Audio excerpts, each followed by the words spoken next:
So we're here with Larry Robinson. Larry's a great inlay artist, and did you build guitars as well? I have built quite a few guitars, but I decided to specialize in inlays many years ago. Yeah. Started doing inlays in '75, but started building guitars in '72, and went into business just doing inlay work only in 1984. Cool. Were you always drawn to art as a kid and everything? Not particularly. I'm not a very good drawer, but I know how to collage things really well and shrink and expand, and I can now draw to a certain extent, but it's a multi-dimensional process to come up with an image that's going to fit on a particular framework, like a fingerboard or peghead. Entirely different animals as far as what you can put on there for design work. Right. What's your favorite part about that business? The process more than anything. I don't really have much of an emotional attachment to finished work. Once it's done, it's like a kid that's just graduated college. You want to just go, it's up to you now. See what you can do with what I've done my best. Yeah, I've done my best. See what you can do with it. And there's just something about, I have people that ask me, why don't you like to do CNC work? And I tell them, well, with CNC, I can probably put out more and I can probably make more money, and I would probably want to shoot myself in the face at the end of each week because it's just not interesting to me. Mm-hmm. What's interesting to me is problem solving with new techniques and just the freedom of sitting there with a jeweler's saw and focusing not only on the point of the saw where it goes through the work that I'm trying to cut, making sure that all my curves are nice and smooth so I don't have to file anything afterwards, but remembering to breathe and keep good posture and try to expand my awareness outside of that little sphere of where the saw is, and to the point where you do that enough times, you incorporate it into the rest of your life, and everything becomes easier for some reason. It's a much more smooth transition into different parts of your daily life than to me anyway, doing CNC work would be. That's a little more numbers crunching, and it's just not what I'm interested in. Sure. It has its place, but not in my shop. Yeah. Well, I happen to be a long-time meditator, so what you're saying kind of resonates with me. And it's a total meditative process. I could see where it's a very meditative process. I've not done it, but anything single-pointed focus, of course, that's the whole idea of meditation. And I've done this long enough where there are some physical restraints, eyesight, and just concentrating so hard for periods of time. I can't cut as long as I used to, so every couple hours I'll take a break and I'll walk out of my shop, and I might take my camera and go out to the beach or something, and it's a different but similar practice where I'm still looking at things and trying to fit them into certain areas that are not existent in nature itself. And like I say, everything fits into your whole life after a while. It's a smooth transition from one to the other. Yeah. But everything is a relaxation from something else that eventually builds up enough tension where you have to stop doing it and work yourself into some other aspect. Yeah.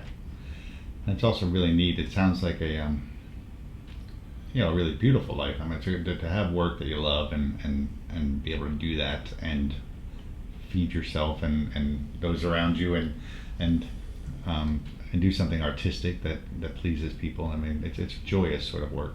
Somebody asked Linda Banzer once, can you make a living doing that? And she says, define living. It's not an easy life necessarily, but it's really fulfilling in some other ways. If I don't collect a paycheck every Friday like some people do, and that's what they want to do, they feel very secure doing that, but I've been self-employed for 31 years and I'm 61 years old, so it's a little more than half my life, and it's still a race to the end of the month, every month, to see if the first gets there before the checks to pay all the bills. Right. And I don't even worry about it anymore. I just feel like if I relax, it's either going to happen or not happen, and I'm still going to be relaxed about it. I'm not going to worry about it. So, for instance, FedEx wrecked one of my guitars that I brought to this show, and when I opened up the box, I saw it, and it's a relatively expensive instrument, and I just went, Okay, let's call the insurance company and see what they can do. And I'm not going to worry about it. Right. There's nothing I can do about it, so I'm not going to worry about it. Yeah. Something always happens. Right. It's my motto. Something always happens. Yeah. Well, like you said, taking that meditative idea into the world, there's a great example. You know, when the bad stuff happens is when you know how good your meditation is. It doesn't do any good to get mad. Right. It really doesn't. Yeah. Cool. What's one, you know, I know you've done probably countless projects now over the years, but what would be a project that you're particularly fond of remembering, good or bad? You know, like what? Well, last year I got to work with one of my all-time bass heroes, Jack Cassidy. Tom Rebecki made an instrument for him as a memorial to his deceased wife, Diana, and Jack asked me to do some inlays on it that were memorializing their life together. And aside from being just a great bass player and wonderful tone, he has even before I met him, he shaped my life in a lot of ways that I never would have expected. You know, I just used to really love listening to the Airplane and Hot Tuna, and there's just this essence of their music that has always been part of me throughout my life, and I have a lot of fond memories of it. So I wanted to do something for him that would allow him to, you know, really get a little smile on his face. So we spent a lot of time together and worked over designs, and he was being an artist himself, he knows that you have to give somebody a lot of headroom, a lot of leeway. When you give them an idea, you can't sit there and micromanage it, and he's not like that at all. So I just thoroughly enjoyed working on the Diana bass, and right now he's as happy as a clam. He's taking it around to everybody and showing them. And the instrument itself that Tom made is probably one of the high points in his career. When I first heard it, when it was strung up and Jack started playing it, it was like listening to a string bass or a cello. I've never heard that out of most you know, acoustic guitar type basses sound like a big, you know, like an enlarged guitar with 4 strings on it. It's right. a wash tubby kind of. Never heard one that really was well balanced and sounded great. But this thing, it'll bring tears to your eyes when you hear him play it. It's just absolutely phenomenal. And, That's cool. And Tom did just an amazing job on it. Yeah, so. Tom's a great maker. So I don't know if either of our careers has peaked or not. You know, we're always trying for something new and unique, but you know, we're still trying to satisfy everybody that comes to us. We're still trying to satisfy. And one of the reasons that I come to these shows is that there are 4 myths about me that I try to dispel every time. First being that, oh, you're still alive, and yeah, I'm still here.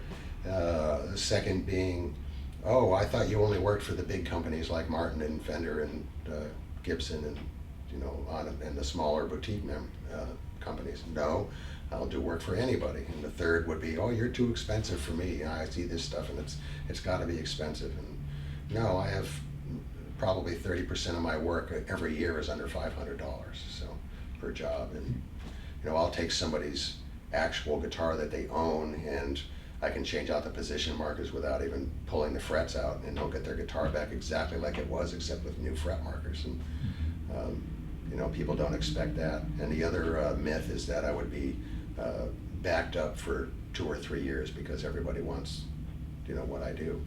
And coming back to the previous statement, every month it's a race to the end of the month. You never know if it's going to happen. Available. You never know if it's going to happen or not. No, I'm always available. And my turnaround time is really pretty fast, which is the reason that a lot of people come back. It's not just, I like to, you know, my work has to have a certain quality to it before I will let it out of my shop, which was one reason I've never had any apprentices. I don't have elves or CNC machines. Everything is hand done. That's the way I like to do it. But I can't afford to have somebody learning how to do it. I can't afford to have it go out of the shop with my name on it if it's not me doing the work. Let's put it that way. That's great. So. Yeah, well, I can vouch for several of the things you just said because you did an inlay for me on a Jordan McConnell guitar that I found. The Winding Road the guitar. Winding Road. I love that inlay. That was the first one I ever did that was completely synthetic materials. It's all Recon stone and acrylics, and it just I wasn't sure if I was going to like it. You know, I'm always taking chances when I do inlays, and uh, some of the chances are, well, if I pick this piece of shell for a particular pattern on it, is it going to be anything similar to that when I sand it down when I'm leveling it? And Right. you have to, another way you have to relax when you're doing this is that you never know. It's a serendipitous thing where you have to let the material speak for itself. It's a collaborative effect between you and an ostensibly inanimate object. Mhm. You know, but I like to think that the materials have a voice in it as well as I do. I'm not trying to just bend them to my will Yeah. all the time. It's great. So, and collaborative efforts with other people involved too. I have a guitar that's at the show right now, a Leonardo da Vinci theme on a Steve Klein L47.5, which is his big-bodied acoustic. Just a gorgeous work of art. And on the back is the Vitruvian Man, which I inlaid, and then I sent it up to Oregon to a scrimshander named Bob Hergert, who is world-class, just a world-class scrimshander. And I just have to let it out of my hands and let whoever else is working on it do their thing. If I trust them enough to hire them for the job, I can't hover over them and let them do it. And it's, to me, it's like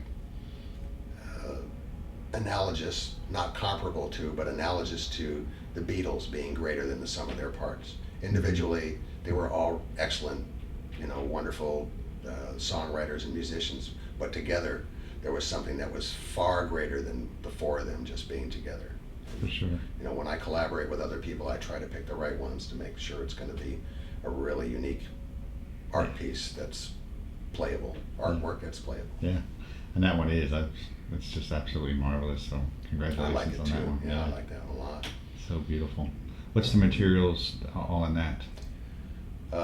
Brazilian rosewood back and sides. I don't know what the spruce top is. It's Mhm. you know where that came from. The Indian neck, rosewood neck. Mhm. The inlays are various shells and metals and whatnot. The Leonardo's portrait on the peg head, his self-portrait. The facial aspect is mammoth tusk, 15,000-year-old mammoth tusk, and the Vitruvian Man on the back is also mammoth. Mhm. Very cool. It's got a really nice antique look. It almost looks like it just jumped right out of the codex. Yeah, it really And does. all the lettering on it is cut from copper sheet. All the letters were cut individually from copper sheet, not wire. They're just twisted up and jammed into a hole. Right. So I spent a lot of time. Every time I cut a letter, I pick it up with a pair of tweezers after I finish cutting it and put it on a piece of double-sided tape, Mhm. so it's not going anywhere. And then I cut the letter next to it and put that right next to the first one. So everything is lined up and ready to go. When I finally route for the inlays to go in, I can just pick it up and put it in, pick it up and put it in, and glue a little bit, pick it up and put it in. It's just you just learn these little tricks over 40 years of doing it that just Right. make life a lot easier. I But can't imagine. I don't like to have to do things over or do them twice. Right. Or go back and figure out how to get around fixing something that needs to have been done differently to begin with. Mhm. Cool. Well, one last question for you. Just generally, I know and I hope that you'll be doing this for a long time. But what do you sort of hope your legacy will be in the guitar world when you decide Wow. to? I don't even. There will be something, but it won't be up to me. It's Aha. up to everybody else. Well put. I don't really care. Mhm. I remember Frank Zappa being asked that question. He goes, "I don't give a shit. I'll be Right. dead. If somebody else wants to turn me into an icon, it's their problem, not mine. Well put. I'm doing what I'm doing right now. I'm not going to worry about that." Great. But I do like the idea that I know when I go to museums and I see little Japanese in-row boxes that were hung, medicine boxes that were hung from the obi with a little netsuke on the top that holds them closed. I look at that stuff and I go, how the hell did they do that 300 years ago with the available tools? Mhm. And occasionally I think, 300 years from now, people may be looking at my work and going, how the hell did he do that with the tools he had available in the 21st century? I just don't understand it. Right. So if that's a legacy, then, so be it. Sounds like a good one. Well, thank you so much, Larry. Sure. Appreciate My it. pleasure. Thanks, Paul. Cheers.